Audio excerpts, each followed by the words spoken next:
Igor, tentunya Anda juga sudah melihat begitu ya bagaimana pergerakan rupiah kita beberapa waktu terakhir ini nampaknya tidak cukup kuat melawan kedikdayaan dolar Amerika Serikat. Kalau dari kacamata Anda melihatnya seperti apa dengan fenomena ini? Apakah juga masih dalam taraf yang baik-baik saja di industri bisnis dan juga usaha? Ya, terima kasih Bram. Jadi kalau saya melihatnya memang banyak impact yang terjadi dari strengthening of the dollar. Jadi bukan hanya rupiah, tapi mata-mata uang lainnya seperti even Korean won, Japanese yen, Turkish lira, Brazil real, dan banyak mata uang seperti Thailand baht, Philippine peso terdampak hampir sama. Dan fenomena ini seperti kita ketahui banyak diakibatkan oleh dollar strengthening. Di XY index sudah terapresiasi mungkin sekitar 4-5%. Dan juga the view that higher for longer is going to be here. Jadi kita mengetahui pada awal tahun banyak sekali ekonomis pandit yang forecast bahwa ada penurunan suku bunga di Amerika mungkin sampai 4 kali, 3-4 kali awal tahun. Tapi sekarang kenyataannya mungkin 1 kali pun itu banyak yang ragu. Ya, dan itu juga mungkin akhir tahun. Jadi higher for longer in the US is actually real. Dan kemungkinan ini akan menjadi sesuatu yang menjadi bahan pertanyaan buat semua pelaku pasar. Apakah the spread that's gonna be so thin right now will continue to be that way?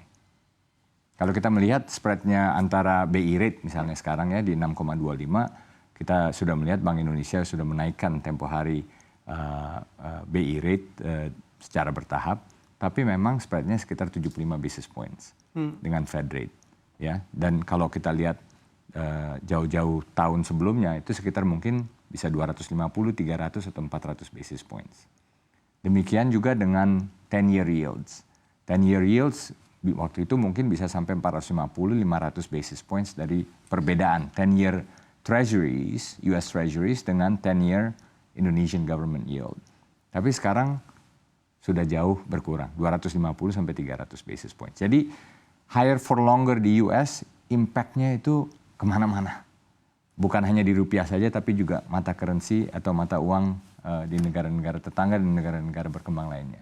Oke, Anda katakan impact-nya kemana-mana bukan hanya negara kita saja begitu ya, tapi beberapa atau sejumlah negara emerging market lainnya juga terdampak akan hal ini. Betul. Kalau misalkan kita lihat secara kondisinya, apakah Anda katakan ini masih dalam kondisi yang masih stabil begitu ya, bisa dikatakan bagi industri usaha dan juga bisnis, atau justru ini sudah alert atau pengusaha perlu antisipasi dalam kondisi ini? Kalau saya rasa kita harus antisipasi. Oke. Bukannya sesuatu yang karena semuanya terdepresiasi kita harus santai dan rileks saja. Kita harus antisipasi karena impact-nya terhadap perekonomian kita pasti akan kerasa. Bukan berarti tidak ada yang kita harus lakukan, tapi kita harus antisipasi ke depannya. Salah satu yang saya yang patut dipertimbangkan, misalnya karena depresiasinya ini dengan beberapa currency lainnya, semua settlements hampir semuanya sekarang dalam US dollars. Hampir semua settlements, entah itu kita import, ekspor, bahan pangan, baju, tekstil dan sebagainya. Tapi kita sebenarnya sudah melaksanakan apa yang namanya local currency settlements antara beberapa negara di Asia, ya di Thailand, di Malaysia, bahkan juga dengan yen. Kalau kita bisa mendorong ini, nah kadang-kadang begini Bram, kalau misalnya situasinya adem ayem aja, mungkin nggak ada insentif, nggak ada dorongan untuk mendorong sesuatu yang berbeda. Tapi karena ada situasi yang seperti sekarang ini, kita berkepentingan dan negara-negara tersebut juga berkepentingan untuk melaksanakan local currency settlement ini. Jadi ketergantungannya dengan dolar bisa diperkecil. Itu yang saya rasa salah satunya sebagai langkah antisipasi ke depannya. Oke, tapi kalau kita bicara terkait LCS begitu ya, local currency settlement ini seberapa efektif juga untuk menahan begitu ya dari pelemahan rupiah yang terjadi saat ini?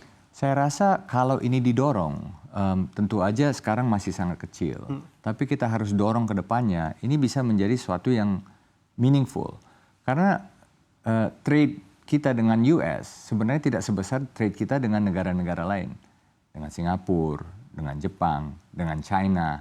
dan juga negara-negara lainnya. Dan negara-negara tersebut juga sebenarnya tidak perlu tergantung dengan dolar bila mereka melakukan perdagangan dengan kita. Jadi memang tidak 100%, tapi kita coba aja dulu 2%, 5%, 10%, dan nanti mungkin lama-lama negara-negara lainnya bisa ikut.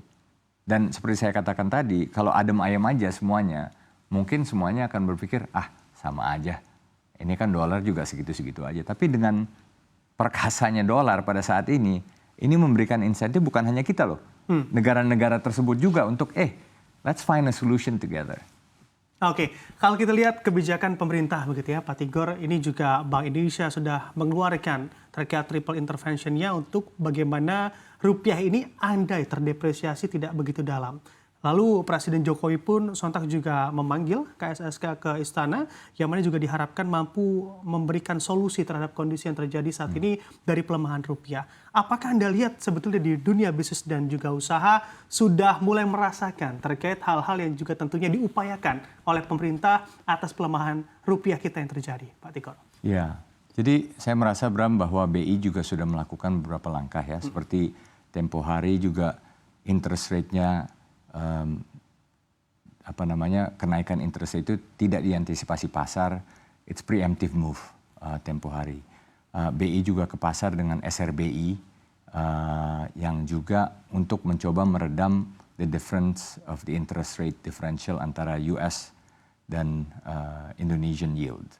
Saya rasa itu juga mencoba untuk menaikkan flow untuk ke dalam. Seperti kita ketahui dari BI mungkin sudah ada sekitar 600 lebih triliun SRBI, a big chunk 20-28% itu dari asing untuk flow masuk ke Indonesia. Seperti kita ketahui sebelum COVID, waktu itu sekitar 40% dari bonds investment di SBN itu adalah dari foreign investments.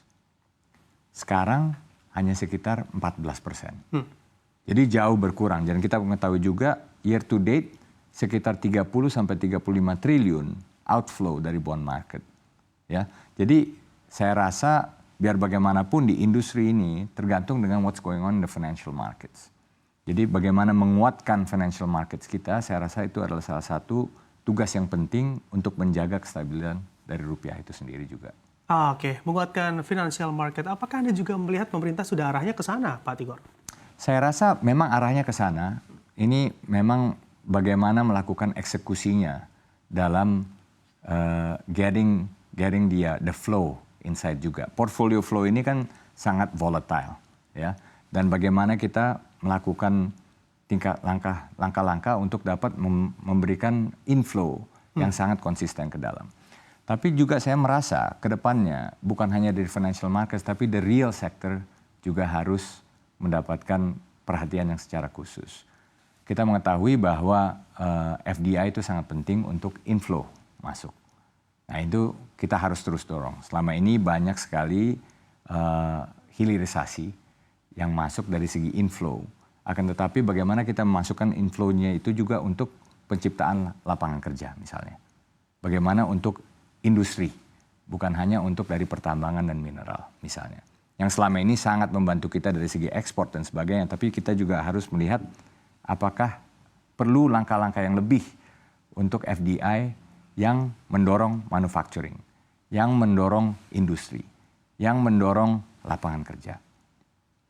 Another thing yang saya rasa perlu diamati adalah bagaimana kita mendorong inflow FX reserve juga dari pariwisata misalnya. Kita tahu pariwisata kita lagging ya, behind negara-negara tetangga. Kalau mungkin di Thailand bisa ada sekitar 30-35 juta turis masuk ke Thailand tiap tahun. Mungkin di Malaysia sekitar 25 juta. Kita mungkin masih di belasan. Setiap orang yang masuk ke sini membawa devisa. Setiap orang yang masuk ke sini membawa cerita yang bagus mengenai Indonesia. Setiap orang yang masuk ke sini mungkin ada keinginan untuk berinvestasi juga. Jadi seperti hal-hal yang seperti itu yang mungkin bukan hanya short term, tapi medium to longer term, saya rasa harus terus digali.